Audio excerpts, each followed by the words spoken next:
Namaste, friends.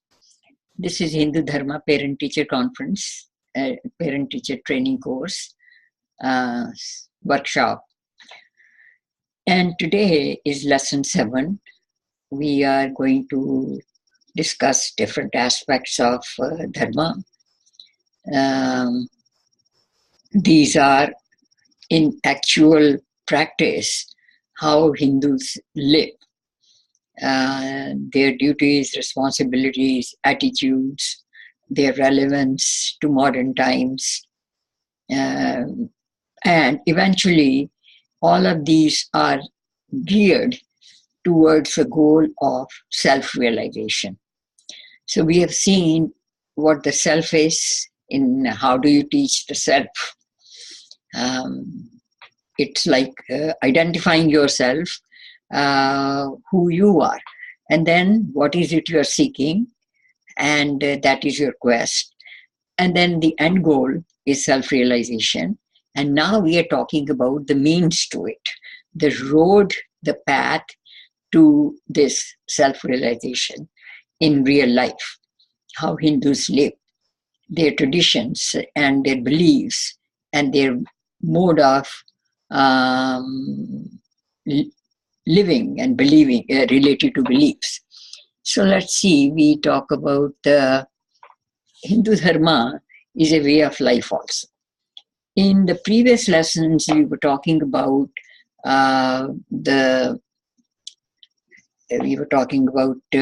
different concepts, pillars or fundamentals of Sanatana Dharma. We were talking about various aspects of it, the idea of the divine, the idea of the creation, the scientific aspects, and the whole lot of it we were discussing in the previous workshops. And we were trying to discuss together how to teach these concepts to the students. And today we are going to be studying another aspect, leaving aside the philosophic discourses and shastras and analytic parts and specific parts of Dharma. Today we will do Hindu Dharma is a way of life. It's also a science. In other words, it's a scientific way of life in which we relate to the larger reality, the cosmic reality, so that there is no conflict between the flow of natural law and our own goals and values. So we'll discuss Hindu Dharma as a way of life. What is the daily life of Hindus? Disciplines and attitudes that are taught in a very young age. And how does a Hindu view the family life? How does he or she view the role and duties in various capacities? And what is considered sacred? Marriage and grihast ashram, which is as a householder, pledges to honor, social well-being. All these are the nitty-gritty of the larger theme, Hindu Dharma as a way of life. So what is the path? Self-realization is the end goal. And now we are talking about the path. So we know that there are always some important aspects before something comes into practice. So there is, and those 4 aspects of Dharma are before we start putting into karma or showing it as devotional activities and surrender to the divine, we will first know that what is it all about. So the 4 aspects of Dharma are knowledge, which is Gyan, rational, which is Vigyan, scientific explanations of Sanatana Dharma, and then comes to karma and responsibility of taking action, being responsible for it, facing the consequences, and then comes upasana. So karma and upasana, which is upasana is showing devotional activities and ceremonies and festivals and fasts, all of these are part of the upasana, offering gratitude to the divine or surrender before the divine. So knowledge and rational, we have already explained in the previous workshops, and karma also I discussed. Now we are talking about the practical aspects. So, unless we know what we are talking about, who we are, and does it make sense? That is the scientific aspect. Does it make sense in the larger reality? Unless we know these things, we cannot define our own path, and we cannot go along with it either. So, a ladder to climb, dharma as a living science is a ladder to climb, to evolve consciousness, to reach the state of bliss and feel being liberated. The most important aspect of Hindu Dharma is that freedom of believing in anything or not believing in anything, or believing in a certain way, is a choice which nobody imposes on anybody. It is our own choice, freedom of choice. And that freedom is not limited by anybody else's freedom to interfere with our freedom. Seems like complicated. But the point is that Hindu Dharma allows the freedom of making a choice. That is, and that we have to instill. It is all right if you do not believe in his prophet or the way he suggests or she suggests. It does not matter. As long as you develop the consciousness to such a level that you are have bliss and you are liberated from anguish and all the negativity. You see, somebody has defined that pain actually can be removed by positive attitudes in a negative situation. So PAINS, pains, and that is how they explain. The point is that ultimately nobody wants to be unhappy. Nobody wants to be living in terror, fear, or in conflict, or in tragic atmosphere. People make big houses and provide all the comforts to the family. What for? To feel happy and comfortable. If we do not achieve those kind of end goals, then the path is defective. So let us see. So now we come to 4 ashrams. Hindu Dharma divides life, assuming that we have 100 years to live, because one of the shloka, it's a long shalok, but the first line is Jiven Sharta Shatam. You may live 100 autumns. Autumn is considered the best month in India, Shart Ritu. So, Sharta Shatam.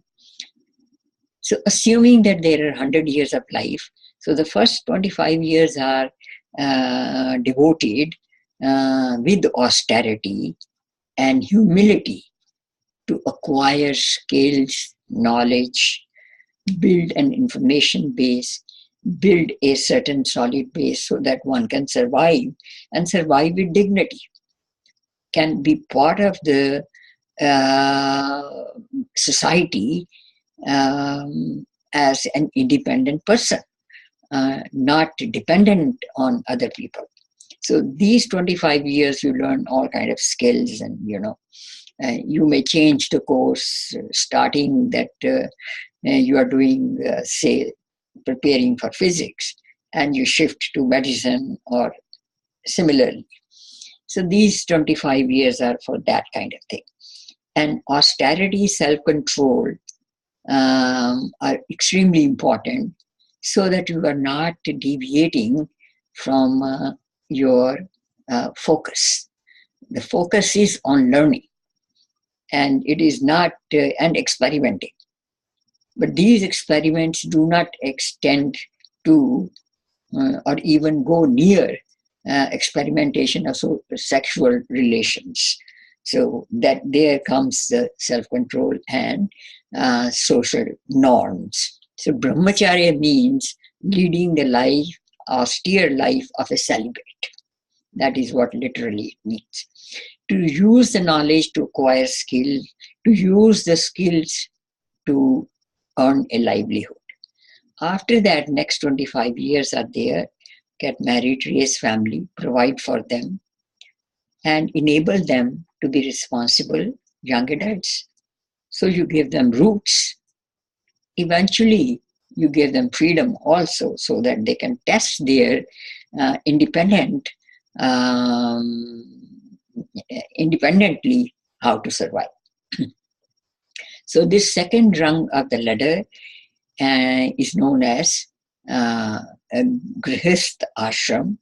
Grihast means householder. Griha is house, and one who lives in a house with family, that is that ashram. And it takes, say, 25 years to get married, raise the family, children, to marry them off, or provide for them, or help them get independent livelihood. Now, the next 25 years, third rung of the ladder, is for giving more freedom to the family, moving away a little bit, getting a little bit detached, so that they have freedom, and you also have freedom to find your own different quest.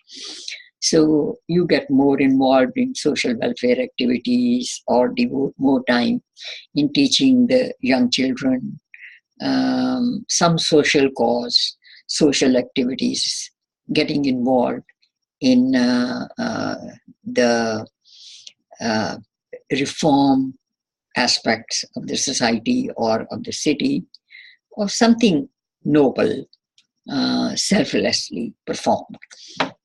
So you get involved in social welfare activities.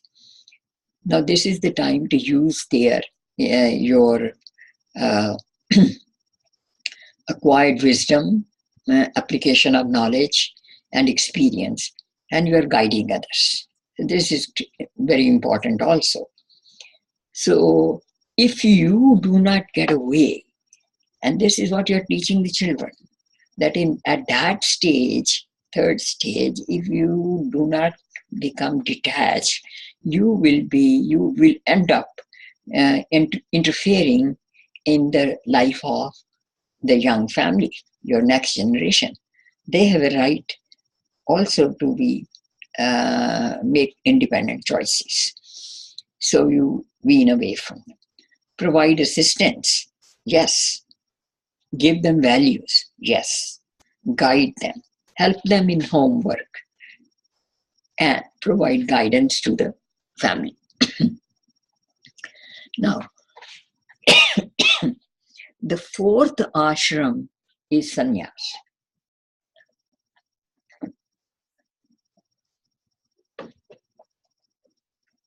So in this ashram, the last 25 years, the rest of the life, now remaining life, is a gradual withdrawal from the material world.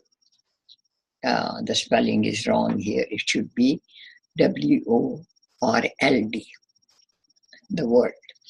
So meditation on how to evolve consciousness to reach the state of Ananda and feel liberated. Again, the end goal is the same.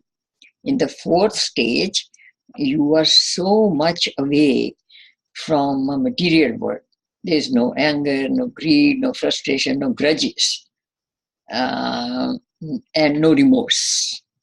So all of those negative feelings are thrown away. Past is past.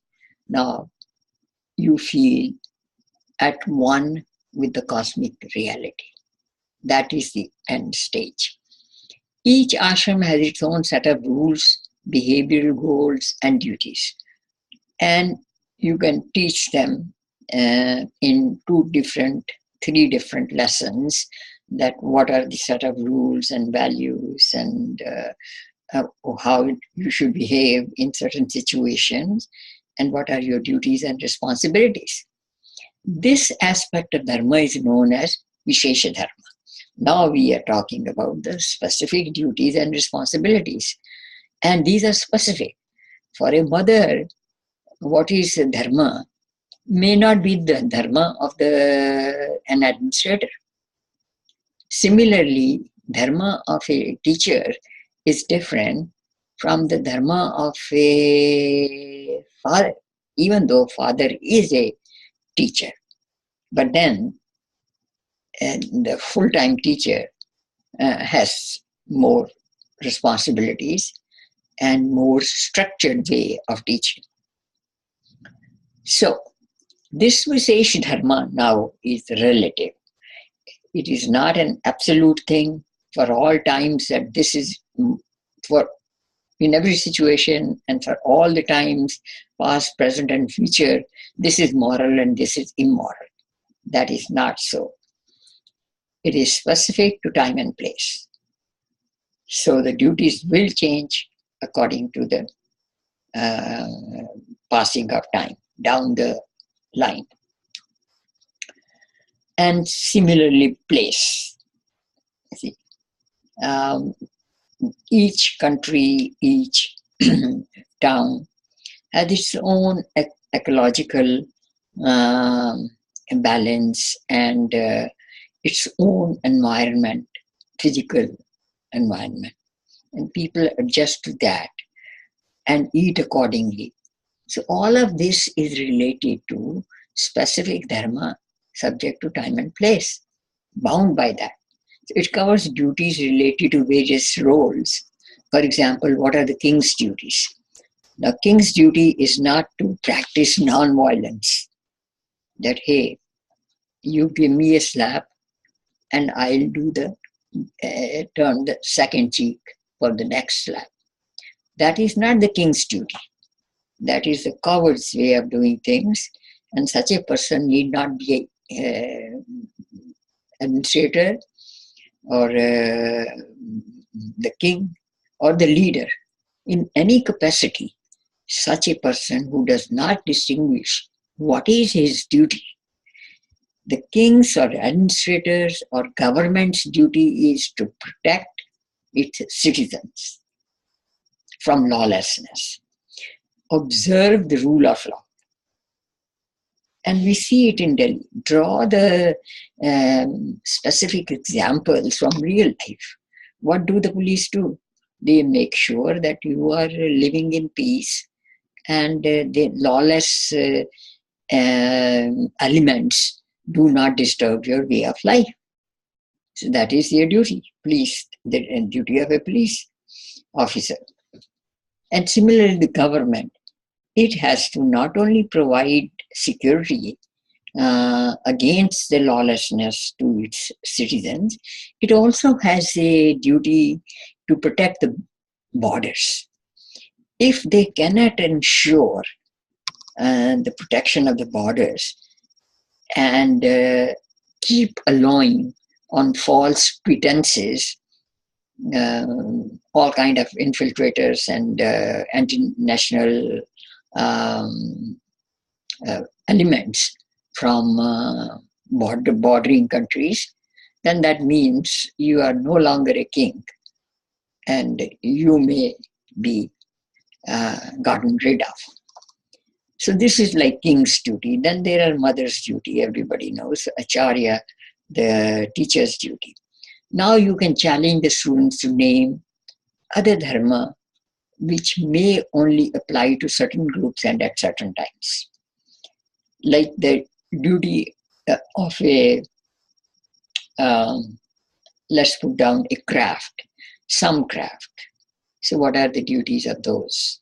Every industry, every corporation, they have their own rules and regulations for it to work in an orderly way. The students may be encouraged. Critical thinking is to figure out what are the responsibility if you are following this occupation, if you are an engineer, if you are an environmental engineer, what are the projects you would be doing, how would you the work. You see, there's no limit to intrigue them, students, into discussion and into critical thinking. You are not passing on information. Teaching is not giving notes uh, or giving them information, piles and piles of it. Teacher's job is to make sure that the students learn in a responsible way. And this is the only way, involving them, initiating discussion, giving them freedom to come out with more examples. So then there is, in this ashram, the last 25 years, if you are able-bodied, which if you observe the rules of nourishment and proper lifestyle, you are relatively able-bodied. So you can do voluntary service, seeing the whole world within, and teaching or helping the poor in any capacity you can. For any tradition to stay alive, it needs to redefine itself in the context of the modern realities. If it is not relevant or not found relevant to the next generation, then it will become, I told you so. Didn't I tell you that you do like this? You are trying to persuade them to have blind faith, a superstitious belief. That will not work. They may agree and obey you, but eventually they will be rebellious about it. They may react the opposite way. So therefore, I told you so, that method of teaching is totally out of sync with modern realities. Children are more informed, they have more, greater background knowledge, they see more, travel more, and of course the television, whether they inform or misinform, but they do pass on information. So therefore, you have to again and again explain the meaning of values. Why do we do the at the ground laying ceremony for making a house? Why do you do Bhumi Puja? Bhumi Puja is performing prayer ceremony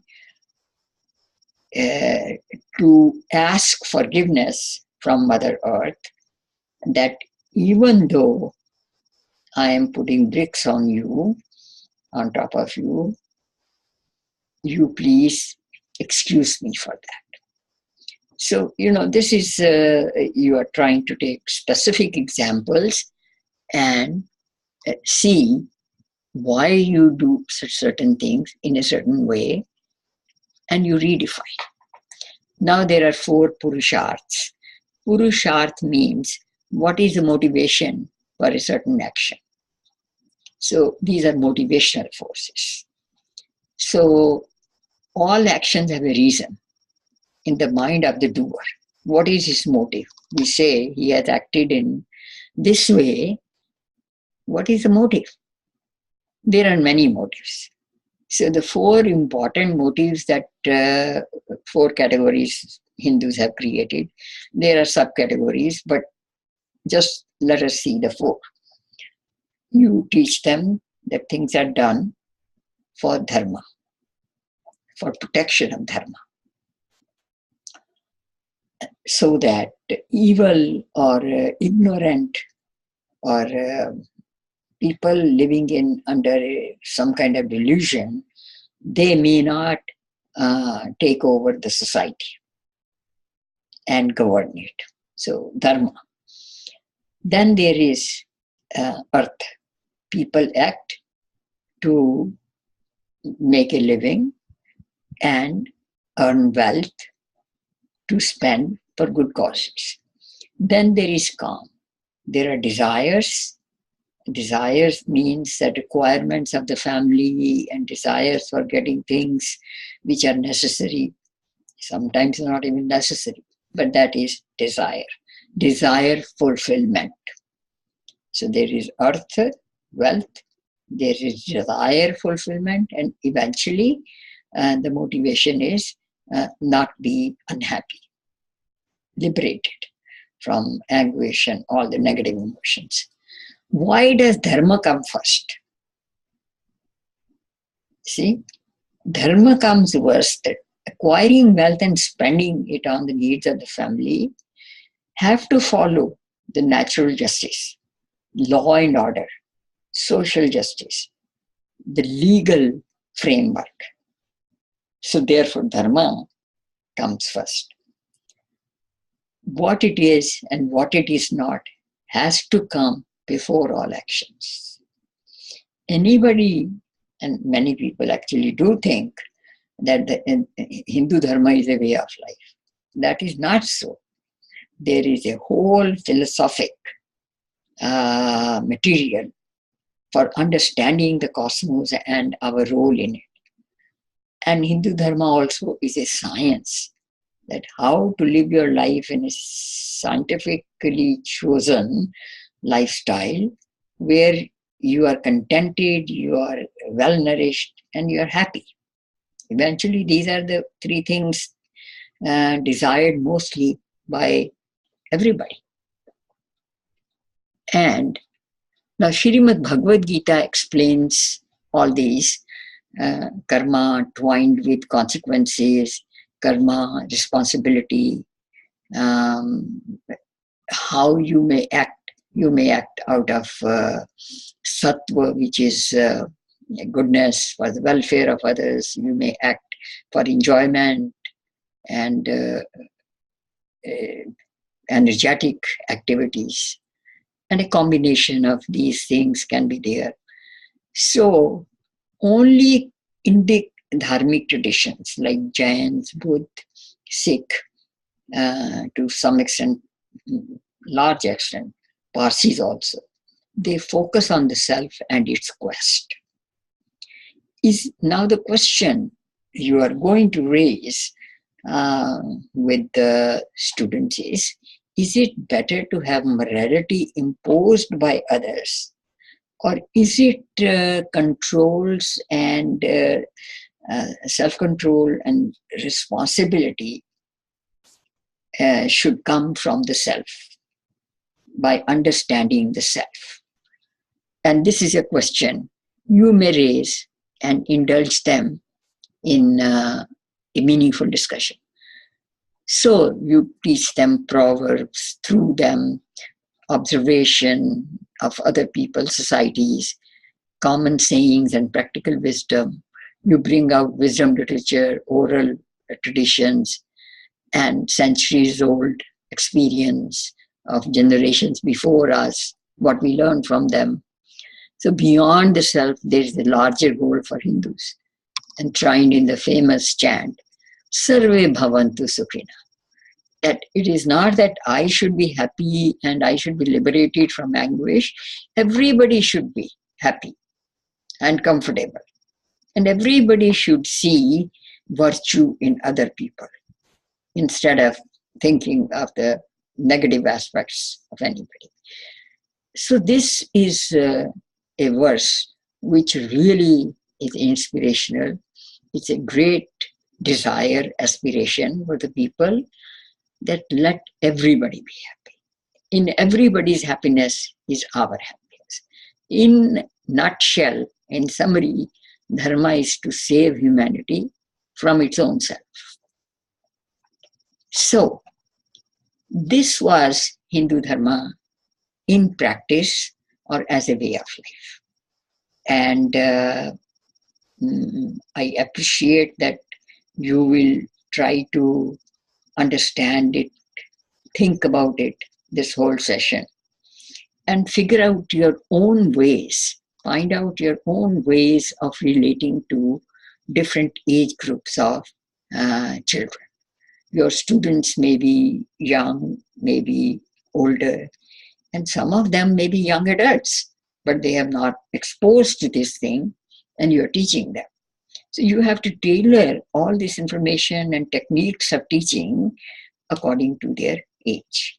Thank you very much, and namaste. And we'll have the last session of this workshop again.